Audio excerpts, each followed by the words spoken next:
Oh God, oh God. How do I look, guys? Brielle said that this color goes well with my hair, but I don't really know. I did bring this beige cardigan, blue jeans instead of brown jeans because I don't really like the way these flare out. And then some shorts because it's really hot today. God, I don't actually know. I spent a lot of time this morning trying to figure out what to wear, and I still don't feel very good about my decision, but that's okay.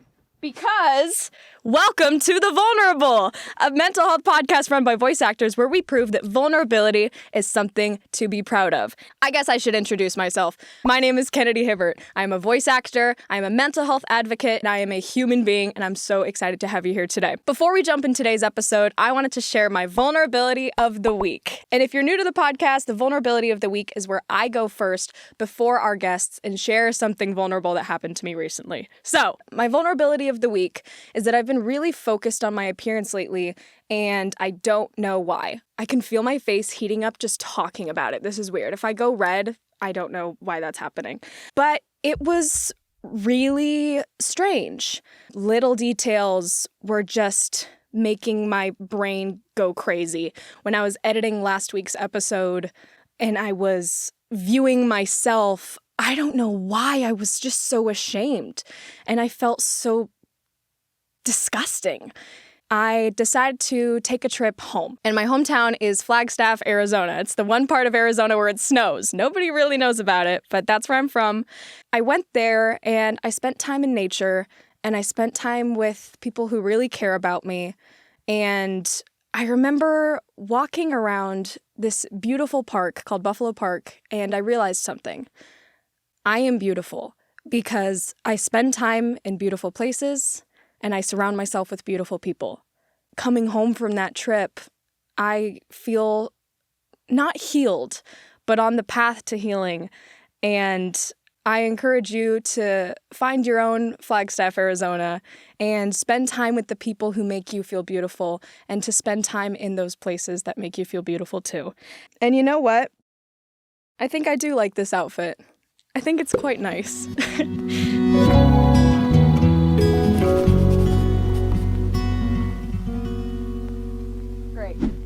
That stuff out of here.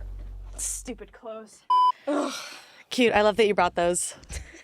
I didn't just bring those for props. I really was You're stressing this morning. Stressing. Yeah. I was too, because I need to do laundry too. So I was like, God, what do I even have to wear that I like? Everything's dirty that I like.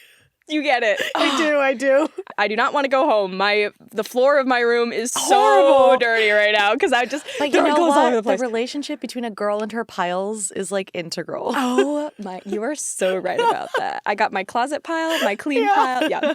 You already saw, we have Ariana Nicole George. Hello, I love you. In the studio. Hi. I am so excited to have you here because you are not only an amazing talent, but also like one of my bestie boos. And just getting to know you has been such a pleasure. You are so wise. You are so kind. You have so much just aura. As the kids say. Ariana, where do our lovely viewers know you from? Well, you might know me from a couple places. I'm in some video games, some dubbing, some animation. I freaking love what I do, so it's cool to be able to even just be here and say that. Yes! But yeah, I've been in some games like Cookie Run Kingdom, Romancing Saga 2, the remake. I'm in Fate Strange Fake, Rurouni Kenshin, and then also Barbie, A Touch of Magic on Netflix. That's right, you're the Pegasus? Yeah, because quick aside, but I found out from that gig that I was really good at realistic animal noises. So when I auditioned, it was just I'm a horse girl. I think I know what horses sound like. I love that. And then I booked it. So yeah. Well, you'll have to pass down the secrets to me sometime. Yes. I want to sound like a horse. Yes, we'll do it. And then we'll ride. Yeah, exactly. Beautiful, beautiful. Thank you. I appreciate that. What is happening? I don't know. What is happening? Oh my God. Well, Ariana, if it's one thing that you and me can relate to, it is being silly and fixating on ridiculous things. Oh, yeah.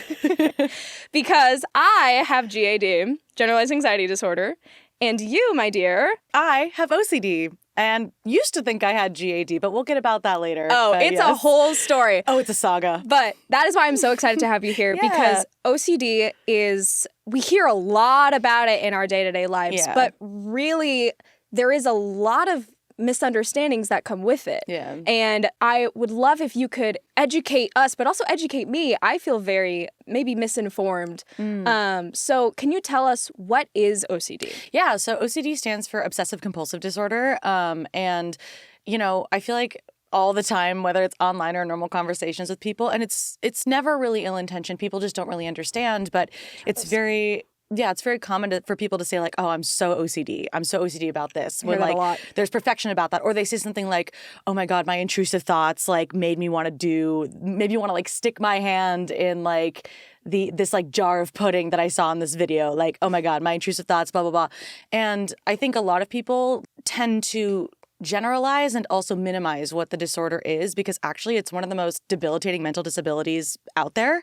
So yeah, it stands for obsessive compulsive disorder, and typically the way that it manifests, at least for me, how I can speak to it because it's different for everyone. Right. But is that it goes with like the obsessive part is usually you are obsessive about something, whether it's like a theme or just something in your life that you just can't really like stop thinking about.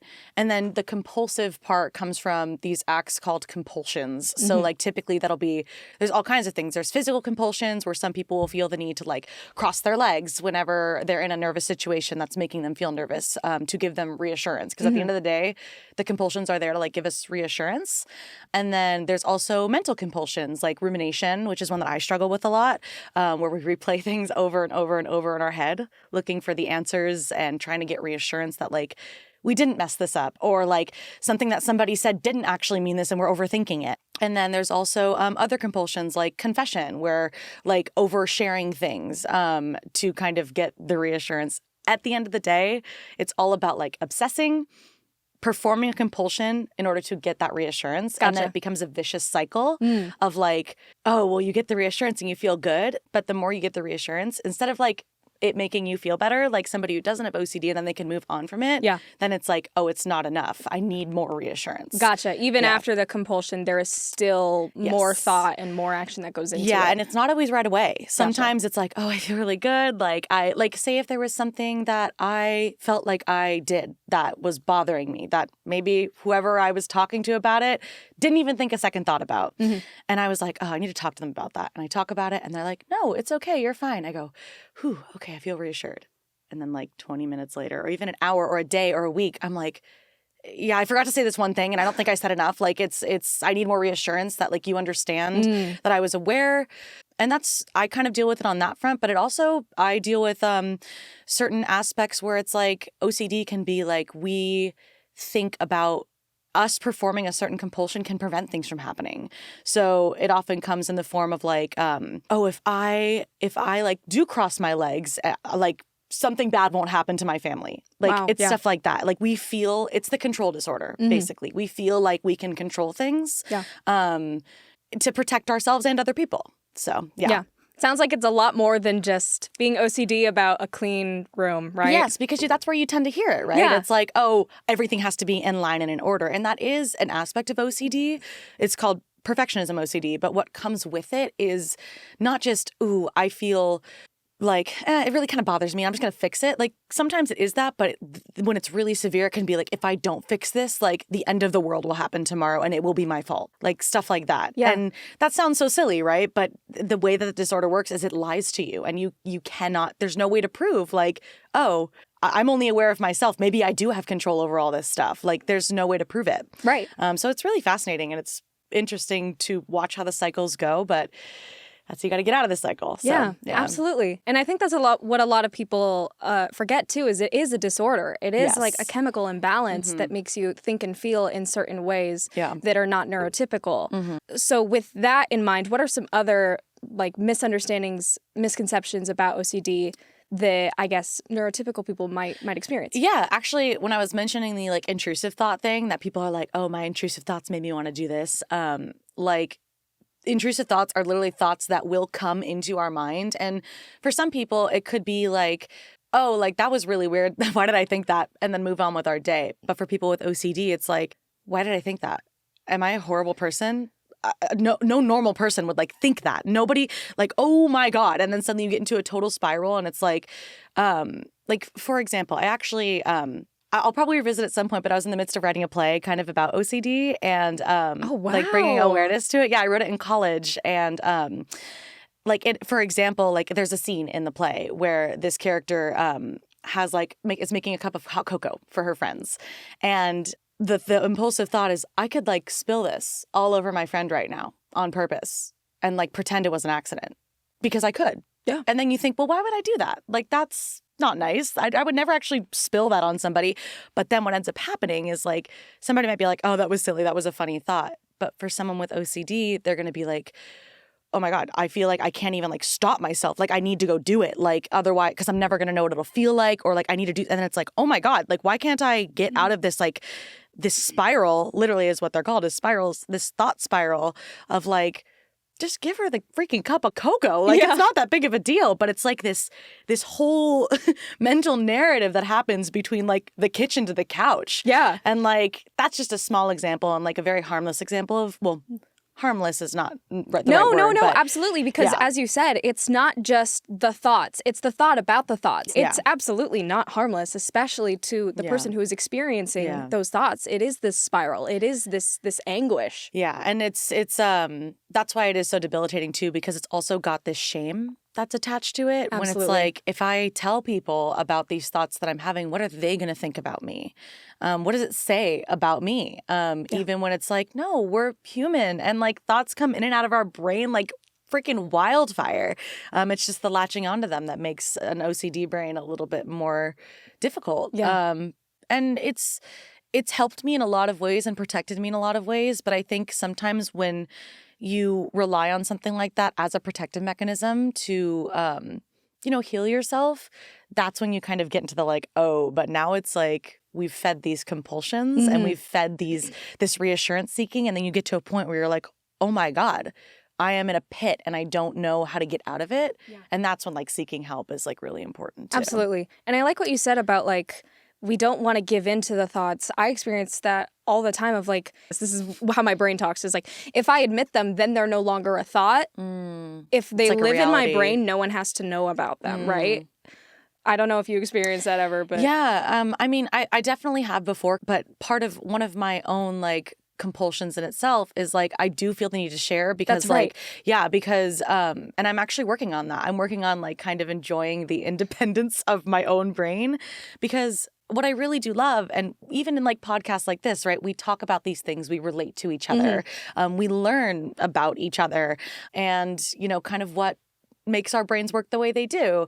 I've always loved having conversations like this or with people just like candidly outside of like that. But sometimes it's like I overshare. And I didn't ever think that was a problem until my therapist was like, I think that you shouldn't be doing that. Oh, and no. I was like, oh. And it's more just like about understanding like, I'm very open about talking about this disability because not a lot of people know about it. Yeah, it's important. Exactly. But I don't have to share every single solitary detail, because what it does for me is when I do that, then people are like, oh my God, me too. And it's awesome. But then my brain also goes, reassurance. Okay, we feel much better now. And I just gave into a compulsion. So like, I didn't even know that was a compulsion until my therapist was like, Ariana, you can't be doing that. And I was like, oh my gosh, I'm sorry. So it's a weird balance, because it's a disorder that makes you feel like you're not normal, whatever that means, or not neurotypical. And, at the end of the day, we're not. And, but it makes you feel like an other, like an outcast. But then also in trying to sometimes connect with other people, it feeds into the reassurance seeking. So it can feel really isolating sometimes, because you kind of have to work through a lot of the uncertainty on your own. Yeah, very internally. Yes, very internally. So it's literally like, I've been in therapy for many different things throughout my life. When I was diagnosed with GAD, I started going to therapy, and then like other things. And it finally led me to like the OCD diagnosis eventually. And I'm currently in therapy for OCD. I started last year specifically for OCD related treatment, as opposed to typical CBT, which is cognitive behavioral therapy. Yeah. I'm in a different kind of therapy called ERP, which is exposure response prevention. And that is known to like treat OCD specifically, it is the hardest therapy I've ever done. Oh man, really? It is so What's tough difficult. about it? What's tough about it is like, so you've got exposure response prevention. Right. So if you've heard of exposure therapy before, it's kind of like that, where you know, you kind of work through like your triggers in real time with your therapist. So you figure out kind of what makes you spiral, and then you're like, all right, we're going to think about that, and we're going to sit in that uncertainty. There's no like, I want to talk about how to work through this. And there's not none of that, but there's a lot less of that than I was used to with CBT in the past. Because, you know, I would go to my therapist and I would be like, oh my gosh, here's what happened. I need your advice. Like, this is really hard for me. Like, how do I get through this? And at the time, it was what I needed. This was back when I was in college and in high school. But when I was talking with my current therapist about that, I realized how harmful that can be for people with OCD. Because all I would do, remember I mentioned one of my feed into those compulsions. confession. Yeah. All I would do was sit and confess everything for an hour and then get reassurance from my therapist, which she didn't know. It wasn't her fault. Yeah. Like, I didn't know that's how I needed to be treated. And we just didn't know. My diagnosis at the time was GAD and panic disorder. And that was what we were working with. Right. And then it was like, I would leave a session feeling great, but none of the patterns would actually resolve. Like, it would come back and bite me even harder because all I was doing was getting the reassurance. So with ERP, it's like you've got the exposure that you run through, and then you have the response prevention, which is like typically what it looks like is sitting in the discomfort and the uncertainty of whatever your thoughts are. So for example, it could be like, what if you and I had a conversation and I said something like, oh, I really like how your hair looks today.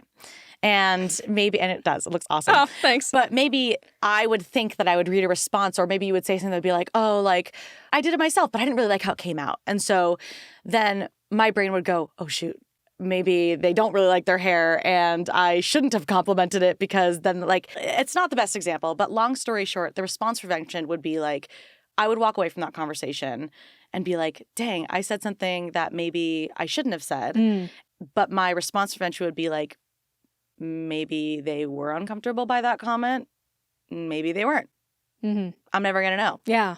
I consider myself a very intuitive person and like an empath. And I'm very highly sensitive. And I like to think, we love an HSP. Yes, HSPs. Yes. And I really like to think that I know what people are thinking. We don't. You don't know what people are thinking. I've learned that. Even with some of your closest friends, like you get to know people really, really closely, and you understand their patterns, and you understand what they love and what they don't. But at the end of the day, you're never going to be able to predict their reactions to anything. Yeah. And so being able to sit in that discomfort of like, oh, I said that. Did that make Kennedy feel weird? Did it not? I don't know. You can't know. And you're never going to know. Yeah. And then like half the time the person's just like, do, like not even thinking a second Thank you. thought. Yeah, thank you so much. And I'm like, ah! But yeah, so it's kind of a rough example, but an example of the response prevention of like, maybe this, maybe not. I'm never going to know. And I can sit with that. Because it's not about like, literally one of the things that I work on with my therapist is like, I shouldn't be saying I'm okay with that. Because that's a reassurance of like, I'm good. I'm okay. It's just about, I can sit in that discomfort. I can be uncomfortable and acknowledge that and sit in that. I love that. And I love what you said about like sitting with the uncomfortability. Something on the show that we preach all the time is obviously expressing vulnerabilities with others. Yes. But expressing vulnerability with yourself is equally an accomplishment. To say like, oh no, I'm not okay with this. I am uncomfortable. I can see why that therapy would be so hard It's very now. difficult. Oh my gosh. But honestly, like it's so effective. Once, like for a time, you know, I was getting a little frustrated because I wasn't, like, there'd be days that I'd be like, I had a great day. And then like the next day it would be like, it was not a great day. And I don't know why. I feel like I've been doing the work. I feel like it's just frustrating. It's, you know, healing's not linear, right? Absolutely. So seeing this, it kind of going like this, I thought it was really like this. It was like, oh, but really what it's been is like this. And it's not as like exponential as I would have hoped, because I feel like who doesn't love instant gratification, right? I love that. But it is an upwards trend. Yes, it's about patience, truly. And I tend to be like a very excited, I have ADHD too, so I'm not like the most patient in the world. But it's honestly taught me, being in ERP, like to be patient with myself, to give myself grace in ways that I thought I knew how to do, but I wasn't doing. And to just like really practice like caring for myself. And yeah, being patient is the hugest thing. So, and it's really shown some like super good results. And at the end of the day, like what I'm learning from therapy is there's no like getting better. And that's not a bad thing. Truly with OCD, it's the goal is not like to cure you because like that's, I don't like the way that sounds. I agree. And I feel fix like you. it is. And I feel like it's nobody's fault, but I feel like there is a bit of a stigma around like therapy in general where it's like you're going there because there's something wrong with you and we're going to fix you. And it's like, no, that's not really the end goal of it. And so for my experience with ERP specifically, like I came into it at a place where I was like, I am struggling and I need this to be gone. But what I've learned is that I'm going to deal with everything going on in here probably for the rest of my life. It's just a part of who I am. Like, and that's one, okay.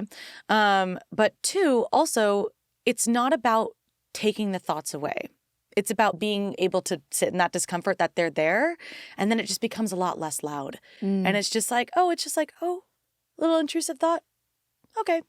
Peace. Like I see you. You can live here. You can hang out here for a little while, and you will go. Yes, and that's exactly. Okay. We'll take care of you while you're here. Yes, exactly. And as you continue to practice that, you notice that, like at least for me, when I get those thought intrusions, I spiral in my brain a lot and I ruminate, like I mentioned. And I've noticed as I've been practicing the ERP, the spirals and the time that I am sitting in my head, just like frozen with these thoughts, gets shorter and shorter and shorter, which is really cool. The thoughts still come, but wow, they're just like, thanks. And that's after how long of working on this too? Oh gosh, almost a year. So it takes time. Yeah. It takes time to build that resilience and that acceptance, right? A lot of that self-acceptance. Sure. And there also might be times where like I'm going through this and I'm trying not to put on the expectation that I'll never have to deal with it again. Like, because who knows? Maybe I could go through something really difficult and it could kickstart a really, really bad flare-up of the OCD, and I might need to go back to therapy to deal with that. It could bring up a new theme in my OCD that I didn't deal with previously that I don't necessarily have the tools to. But at the end of the day, ERP is overall pretty all-encompassing because it's not about like the specific thought that you're having. It's just about sitting in discomfort with them. Yeah. So thank you for sharing that. Yeah. So now let's talk about your diagnosis story. Yeah. We've heard little bits here and there, but I'd love to hear. Like sneak previewing. Yeah, we got we got some little trailers here and there. A drip campaign. Drip marketing. No way. I was drip marketing my diagnosis. That is a crazy sentence. So before you were diagnosed, what was your understanding of OCD? Not much, honestly. All I knew is that somebody in my family had it, but I didn't know too much about it. And that person also experiences it differently than I experience it because, you know, different disorders and disabilities look different for people, even though they're under the same umbrella. Right. They look different. And so, especially with OCD, there's so many different themes. But yeah, I mentioned I thought I had GAD when I was in middle school. I was first diagnosed. And GAD was the diagnosis. I was in therapy, kind of going through that. And middle school and high school is a tough time for anyone. Oh, do not get me started. Yeah. And like there was a lot of fun and great stuff that I had. But, you know, like we're dealing with insecurities. We're dealing with coming into our own and like just learning how to be a person. And so like there's just a lot of anxiety that comes with that in general. Yeah, for anyone and everyone. Yeah. But so, I mean, I'm super fortunate that I had like a supportive family who was there to like help me like deal with these kinds of things. So I, you know, went to the therapy and got at that time what I thought I needed out of it. And then, so that was like middle school, early high school. I was chilling for a while. And then like my understandings of my mental health do tend to come up with like situations. So like when I get put into an uncomfortable situation, I tend to spiral. Right. And so around like high school time, I was going to live away from home for the first time for an extended period of time. And I'm a huge homebody. I'm very close to my family. And I love where I live. I knew that I wanted to kind of be there as much as I could. I mean, for the viewers at home who don't know, I was born and raised in LA. I'm still here today. There you go. LA girl. I love LA. And so I was putting myself out of my comfort zone and I was a little nervous about that. So I ended up kind of developing, I experienced like my first panic attack. And and What was that like? horrifying. Okay. I thought it was an allergy attack because I have severe allergies. Oh my gosh. And so I like thought like my throat was closing up, all this. How old were you? 17, 16. Ooh, so pretty young. Yeah. Yeah. And I'd experienced like other kinds of like anxieties before that were close to like panic, but like I had never experienced like a full blown like, oh my God, I Like, don't know what is cannot happening. breathe. Yeah. And what didn't help is in thinking that this was an allergy attack, I used my EpiPen. And EpiPens are a shot of straight adrenaline because that's how they work. Oh, no. Yeah, it's just adrenaline because they're trying to get the allergen like out of your body. And so I used the EpiPen and I was like, oh my God, because you just... That really says so much about how much society does not understand mental health and panic attacks. No. You used an Yeah, literally, because that's what I thought was happening. Because sometimes, like, I get like psychosomatic symptoms from like my anxiety, where like I will think if I'm having an allergy attack, I get like thought intrusions about it, and I get spiral thoughts, and I'm like, oh my God, my throat's closing. Oh my God, I'm itchy, like all kinds of things, and so. Yeah, I used my EpiPen, and then, long story short, throughout that time, was diagnosed with panic disorder, and then went off to college after being like, I'm scared to leave home. And then I was like, I'm going to live across the country. But honestly, that was kind of me trying to push myself. I kind of did an exposure without really knowing I was doing an exposure. Hell yeah. Because I knew that I was really comfortable at home. And I was like, I want to make sure that this is where I want to be. And I'm not holding myself back out of fear to explore the thing. So I went to college on the East Coast, lived there for 4 years. And I loved where I was, but at the end of the day, like I knew like LA was, it's home to me. And at that time, were you still GAD? Yes. So it was GAD and panic disorder was like the diagnosis at the time. And then, as I was kind of going through college, dealing with other situational things that caused other spirals and other flare-ups, I realized that I was like, I don't think this is quite right. And I want to say it was like maybe sophomore or junior year of college that I went back to my therapist and we talked about it. And she was like, I actually think you have OCD. And I was like, what's that? All I know about OCD is perfectionism. I didn't even know. Yeah. And so we were talking through it and I got the diagnosis and we were talking about how, it's like, it's a disability and like how to work through that. But at that point too, it was still like, I wasn't doing ERP. I was still kind of doing like CBT. And it was about trying to figure out like the best way to treat myself, to like figure out how to navigate this new diagnosis. And so I ended up getting an emotional support animal, which I love my cat. She's the best in the world. What's her name? Adora. Adora. For all those Sheer fans out there. You'd think it'd be Catra, but I know. Well, it's just too on the nose, I know. A little, no, that's a good little one. bit. But also the joke is that I had a friend who told me that sometimes when I speak, I sound like Catra. And so it was funny because I'd be like, hey, Adora. And then like, that was crazy to pull out right now, by the way. Wow. Listen, the girlies with the natural rasp, like, we're out here. With the low voice natural rasp. But yeah, so the joke was that it would be like, I'd call my cat and it would be like, oh, Adora.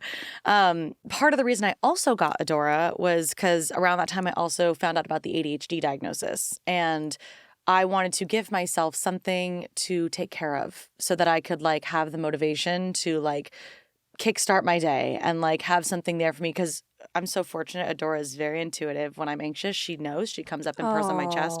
Purring is very healing. It was also because I wanted to have something to take care of to kind of get myself into a routine and have someone be there for me when I struggle with like the loneliness and the isolation that my diagnosis brings. Tell me about that. The loneliness and the isolation.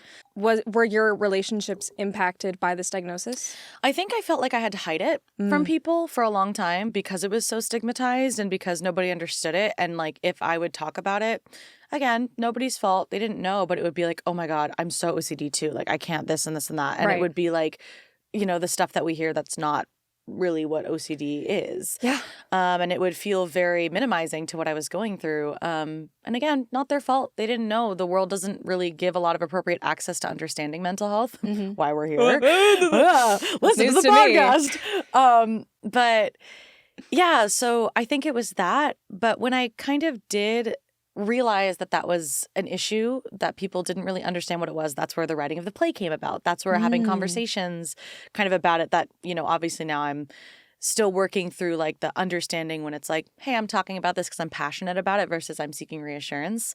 And at the end of the day, like being an advocate for OCD is so important to me because like nobody knows what it is. Like a lot of folks don't. And getting that diagnosis changed my life, like truly, because it made me realize like, wow, there is a name for everything that I'm going through. And to be able to meet other people who deal with it or even meet people who are curious about it and want to know, I think that's so beautiful to kind of try to destigmatize and understand something that a lot of people have a misconception about. So once I started talking about it, it was nice because I would meet people that like dealt with it or find with, you know, with GAD, there's like overlapping symptoms. Yep. And then also it would allow me to kind of empower myself to be like, okay, so having these conversations not only allows me to feel camaraderie with these people and them to feel it with me because we all know we're not alone, but it also teaches people something too. Originally, you felt like it was an isolating thing that you had to hide, but really, when you expressed it, when you're very vulnerable about it, it actually brought you closer together with people. Yeah. And at the end of the day, like we mentioned, there's a balance because I don't want to get too far into it because then it's like, blah, blah, blah, brain, oh, reassurance. But like, I do still think there is something so beautiful about like being able to connect with people on a level that is literally like almost the most human you can get. And not only sharing that with your friends, but also admitting it so that you can get professional help too, right? Yes. Like if it lives in here forever and ever and you never admit that you need help. Yeah, it's true. Calling it for what it is, like knowing, like I said with the diagnosis, knowing that it was OCD too allowed me to really seek the help that I needed because CBT wasn't doing it for me. So like, and CBT is a very effective form of therapy for a lot of people. I love CBT. That's what I do. Yeah, exactly. It's awesome. But like for people with OCD, it's not always the move. How do you think your life would be different if you had never talked about it, expressed it, admitted it? I think that I would probably, it would still be really isolating because I would feel like very othered, like that nobody else understood what I was going through. It's kind of like you feel like you're a wolf in sheep's clothing. That's how I would kind of describe OCD because it makes you feel like a villain. Because it really gives you a lot of really scary thoughts and you're afraid of those thoughts and you feel like you're a bad person hiding amidst a lot of really, really good people, which I think is what's so isolating about it because it's really hard to feel like you can't share certain parts of yourself with people. That can feel really isolating because I always thought that like being an open book was a part of my personality. And so not being able to always do that and realizing that that was just a symptom of my OCD and a compulsion that I was doing, it's been really healing, but it's also been like, wow, I feel like not myself. Oh, I totally understand that. I felt the same way when I got GAD of like, wait, I thought I was just silly quirky. I'm actually like, wait, I don't want this to be a part of a diagnosis. I want this to be a part of me. And what does that mean for it to be part of diagnosis? Where does the GAD end and I begin? Where does the diagnosis end and I begin? And then you start to ask yourself, who am I without my diagnosis? I know, which is scary. Oh boy. Yeah, that's terrifying. Because literally something that I've also been navigating is I've talked about how I have felt that OCD has protected me in a lot of ways from situations that I maybe am a little bit more anxious about and ruminate on, but I actually end up like being more intuitive about it. And like the OCD just becomes cyclical, but I'm like, oh, I was right about this all along, which obviously isn't very good for my OCD, but it feels like in the past it's protected me. And so I feel like I have like my hackles raised, my guard up, my walls up because I'm like, this is something that has protected me and I don't, as hard as it is, I don't want to let it go.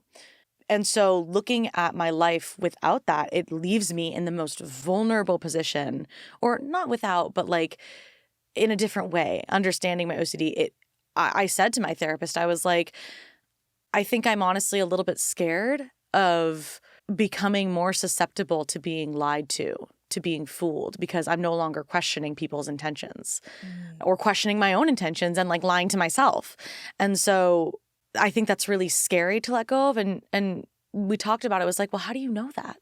How do you know that in figuring out how to like navigate your OCD, that's going to take away like that part of you in trusting yourself and trusting others? Like, how do you know? And I was like, I don't know, but like, I'm scared. And The fear is very real. That's exactly it. And then we were just sitting in the discomfort of that and not knowing. So living in the present, OCD is like a lot of living in the past and in the future. It's really hard to be in the present. Speaking of living in the present, let's talk about like the today. Yeah. So first of all, thank you for sharing your diagnosis story. That is crazy. You went through so many different paths to get here. And that happens with OCD a lot. Oh, people darn, get misdiagnosed a lot. So why do you think that is? Because people don't understand it. Right. And I also think a lot of things with OCD, like we talked about with GAD, there's a lot of overlap. So I think that people just don't realize like, oh, maybe I have GAD, maybe I have OCD. Whatever you do have, there's overlap there. And sometimes it skews one way and sometimes it skews the other. 100%. So it's like a Venn diagram.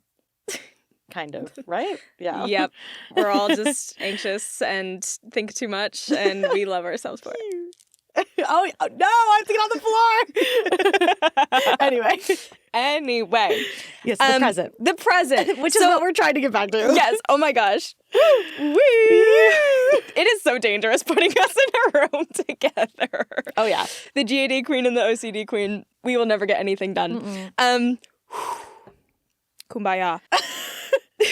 Tell us about what it's like in just the day-to-day living with OCD. Yeah. So probably like a few months ago, I would have said like it was really hard every day. Just because I would be so constantly absorbed in my rumination that it would be like I could still get things done and I could still go see my friends and I could still, do my sessions and do my auditions and do work. But it would oftentimes be plagued by the like, remember when you said this one thing or like, remember this thing that happened? Like it just, and then I would sit there and I'd be like, oh my God, okay, let me mentally review everything in that. And then suddenly like 30 minutes would pass and I didn't get anything done because I was like so focused on like what was happening in my brain. Now I still do deal with stuff like that. But it's a lot less frequent. So like I go through my day-to-day, I wake up in the morning. I started doing morning walks, which has been really nice, super early in the morning. I love a good morning walk. Yeah, which has been super duper nice. So I've been starting to do that because it's also helped me back up my sleep schedule as a chronic night owl. Fixing the sleep schedule, exercise, morning sunshine, all of that is so good for your mental health. Exactly. So I've been doing that. And also allows me to make some breakfast before work, which is great. Because good food is fuel, guys. It's important. Gosh. With the ADHD, sometimes I forget that. And I get so absorbed in what I'm doing that I like don't remember to eat. And then it's like girl dinner. And I'm like, all right, well, we shouldn't be necessarily, we love a girl dinner, but like not girl the dinner best. all the time. Not the best, like when you're trying to like help your brain. We're not going to eat ice cubes every day. Yeah, exactly. So yeah, but I'll have work, I got a day job like a lot of actors do. Right. I go through my day job and then oftentimes I just try to make time to see my friends. But also I'm learning to make time for myself because I love hanging around people. I'm a very social person. But I started to become more social when I was going through a really tough time in my life. And I think I, in some ways, was kind of using it as a distraction to not actually deal with what I was going through, which doesn't negate the fact that I love my friends and I love spending time with them, but I was not making any time for myself. Yeah. And so I'm now kind of also coming to terms with like, okay, what can I do in my day for me that isn't just doom scrolling, that isn't just bed rotting? Yeah. Like, what can I do for me that I really enjoy to kind of find the joy in like being with just me again? Yeah. Yeah, 100%. Yeah, because again, like we've talked about the who am I without my diagnosis, or where does the diagnosis start and me end? And I think that sometimes, especially with the guilt that comes with OCD, I put so much of the like, I have this disability, and like I also forget that like, yeah, but I'm also still me. Like I am not just my disability, but it's also a part of what makes me who I am. Yeah. And both can be true. Yeah. And we can love it for that too. Exactly. And I think that there's some really cool stuff about like the labels have power, but they don't have to have power over us. That was so beautiful. Sometimes I have really good one-liners, and then sometimes I go, Yeah. Hey, I relate. By the way, so much of what you're saying is helping me so much. Good. Because I have impulsive thoughts too that make me feel like a terrible person. And you Well, yeah. remember when I those mentioned are intrusive. or Yeah, yeah. intrusive. Yeah. Sorry, yeah. No, you're good. When I mentioned and we don't want to admit them because we don't want to give power to them. That's where I'm at. So you mentioning sitting in the discomfort is part of the healing is like healing to me. So thank you for sharing Dude, that. of course. I really appreciate it. Of course. I think a lot of people don't realize that like being uncomfortable is not like not giving the reassurance is like what doesn't give them power. Like giving yourself that reassurance for OCD specifically is truly like not the move because it just feeds into the cycle. Yeah. And it's like it's really fascinating actually, something that my therapist said which I didn't even think about until she said it, but because of the way that OCD is so debilitating, like going through ERP and like not giving yourself the reassurance when you do the compulsions and all of that, it's like dealing with a drug addict because as you stop giving yourself the reassurance, you get very like, I need it. I need the reassurance. Yeah. And it's really, really hard. It can bring up frustration. It can bring up anger. It can bring up shame. It can bring up all kinds of really tough feelings when you take away what you've been relying on. And I'm not trying to pass judgment on that thing, but it's I guess an ample comparison in some ways. Absolutely. And we can compare that too to other things that we experience in our day-to-day life. When you were talking about that, I thought of like social media addiction, where it's like if we don't have it, we get really nervous, really anxious, and we need it again, and then we get it, and we feel good. Yeah. But it feeds into this repetitive pattern. Yeah, exactly. Yeah. So that's why it's like it's better for us in the long run, but it doesn't feel good at the start. No. And that's why it's so easy to fall back in the cycle of like, it's not working. I need it. It doesn't matter. I've been fine this whole time. And then it's like, oh, and then you get really, really, really bad down the line. And but that discomfort is part of the progress. Exactly. You know? Exactly. It's that is a sign of healing. And it is tough, but as you said earlier, like it gets so much easier with time, with patience, with self-compassion too, to give yourself the time to heal and to give yourself the grace of messing up sometimes and just being on the path to begin with. And being okay with messing up. I think OCD comes with a lot of perfectionism because it's another disorder. It's like I've mentioned, it's like the control disorder. It's like the past and the future like disorder. It's the rumination. It's all that. But it's also the should disorder. You are so focused on how things should be, which kind of relates to like the control. So like if a conversation doesn't go the way you feel it should have gone, or if somebody says something to you that you felt they should have said it in a different way, or that you should have said something in a different way and you spiral about it, it becomes about like, what if this means this? What if this means that? Should it have gone this way or should it have gone that way? I feel like it should have gone this way because we also feel like it's the perfectionism. It should be this way and we are right about it. Yeah. Because, you know, nobody ever wants to also admit they're wrong. Yeah. But in struggling with the what ifs and the shoulds and trying to live in the present, I really like to focus on this little saying that I came up with that is like, it's not about the what ifs, it's about the what is. So like instead of focusing on how we think we know what everybody else is thinking and how we might be perceived based on something that we said or did, it's more about just like deal with the facts. Deal with what's right in front of you. What do we know? What have we heard? What can we see? What can we touch? Exactly. And it's like, at the end of the day, the moral of this is be uncomfortable and be comfortable in the I don't know, which I think is beautiful because I think a lot of people are really scared to like be wrong or to admit that they didn't know something. I think it's very easy to say like, oh yeah, like I know what that is when you don't, or I know about this, because you don't want people to judge you for not knowing, for fear of like whatever it is, ignorance or feeling like you're just not in the it crowd or whatever. But I think there's so much power in just being like, oh no, I don't know what that is. Can you like tell me about that? And that's I don't awesome. know, and that's okay. Yeah, exactly. And if I can tack one more saying onto that I've heard, stop shoulding all over yourself. I love that. Oh my God, I've never heard that. That's awesome. Don't do it. Don't do it. Stop shitting all over yourself. Stop shitting all over yourself. It's just a big pile of shit. You know?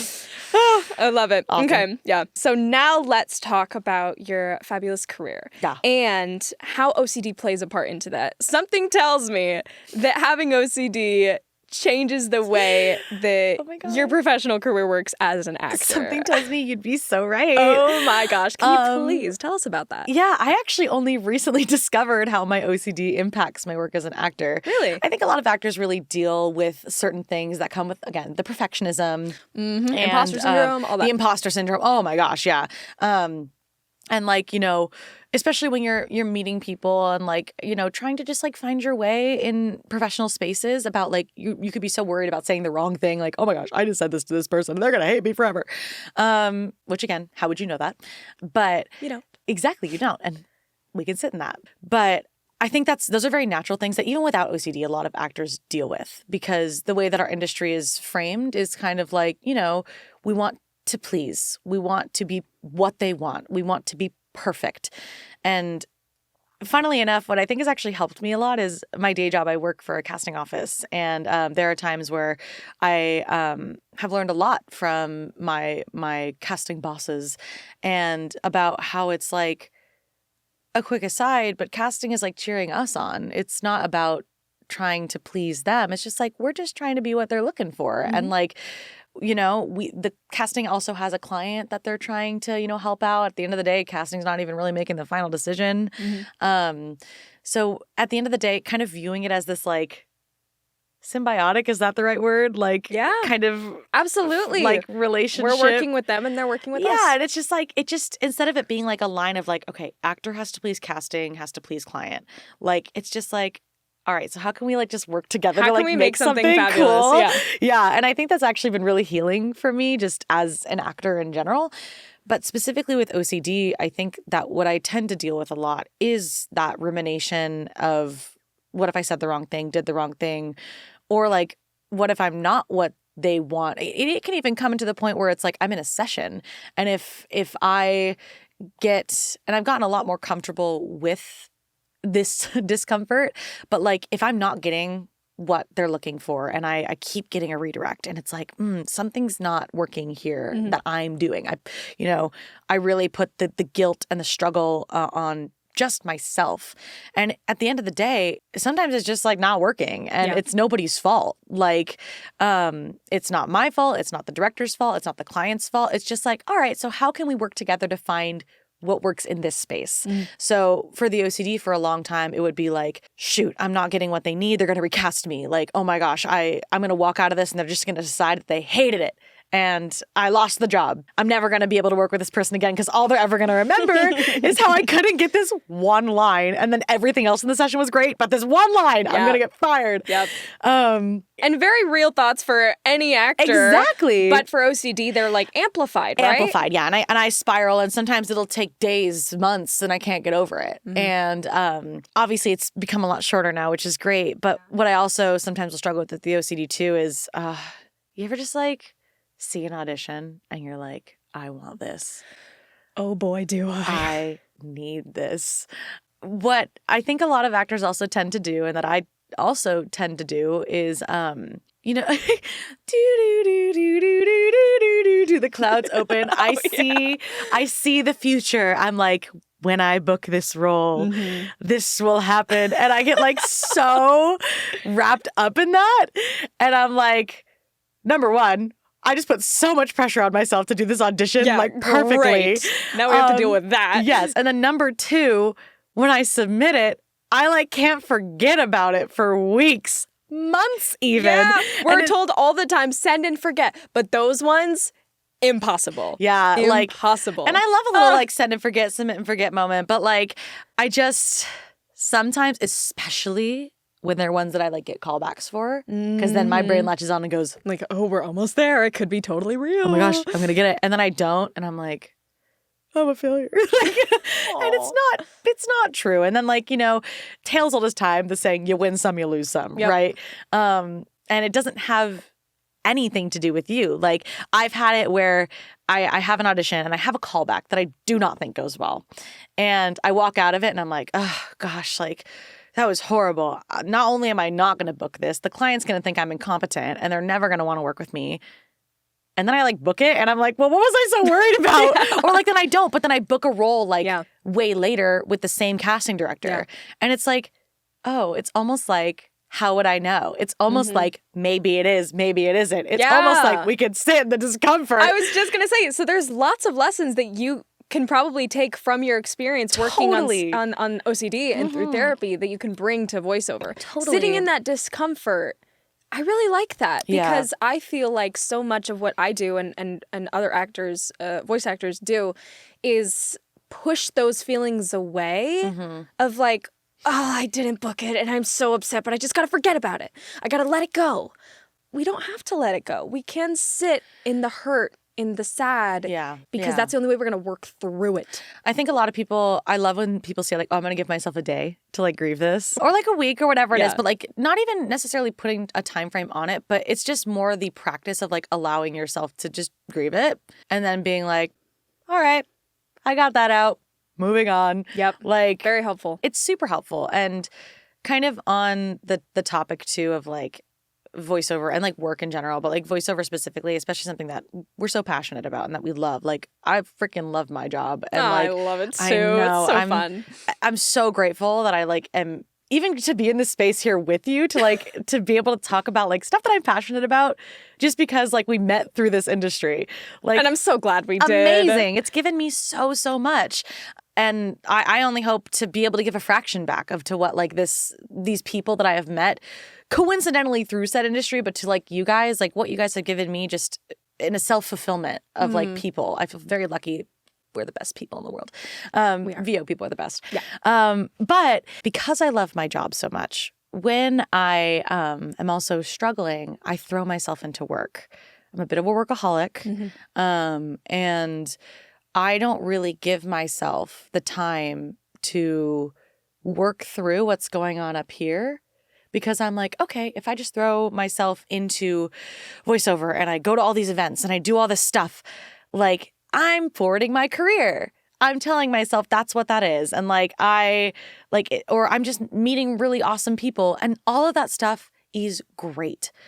But specifically with, I guess, really any mental disorder or disability, but specifically with my experience with OCD, I sometimes when I'm in a really bad rut, that's a crutch for me, for lack of a better term, of like, I'm not giving myself the space to just sit and be with my thoughts and like be in that discomfort. I tend to just distract myself. And that could not even just be with VO and like work stuff. That could just be with doom scrolling. Yeah, absolutely. Like, it ties back into everything that we've talked about today of we can feed into these short bursts of pleasure and serotonin, but really to achieve the long-term goals, that takes a lot of self-work. Yeah.